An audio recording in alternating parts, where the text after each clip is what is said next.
Traroca V1 2023. Dubbed the Traroca V1, which actually stands for Track and Road Car, this retro-futuristic racer comes from the mind of India-based Rupesh Pathak, a 17-year-old student and design enthusiast. The Traroca V1 pulls inspiration from a lot of places, although Pathak cites the Caterham 7 and Ariel Atom 4 as its spiritual ancestors.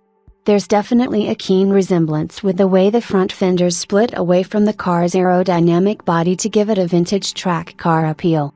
The bodywork on the Traroca V1, however, is stunningly sinewy, with curves in the right places, strategically positioned air intakes, and an overall design that transcends time, looking undeniably futuristic.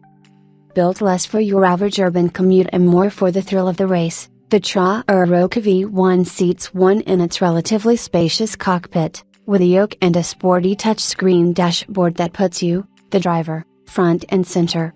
The car makes some rather unique choices with its form.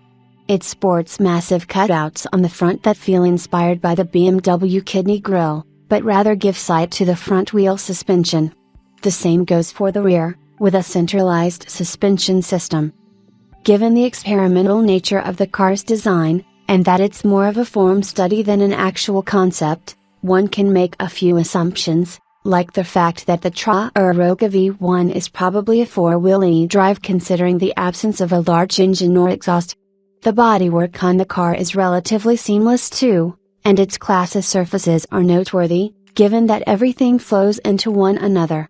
There isn't a single sharp edge or corner on the body, and it seems like the Traroca V1 was sculpted by air with a little touch of generative design. However, it's virtually impossible to tell that the car was made entirely in Blender by a 17-year-old.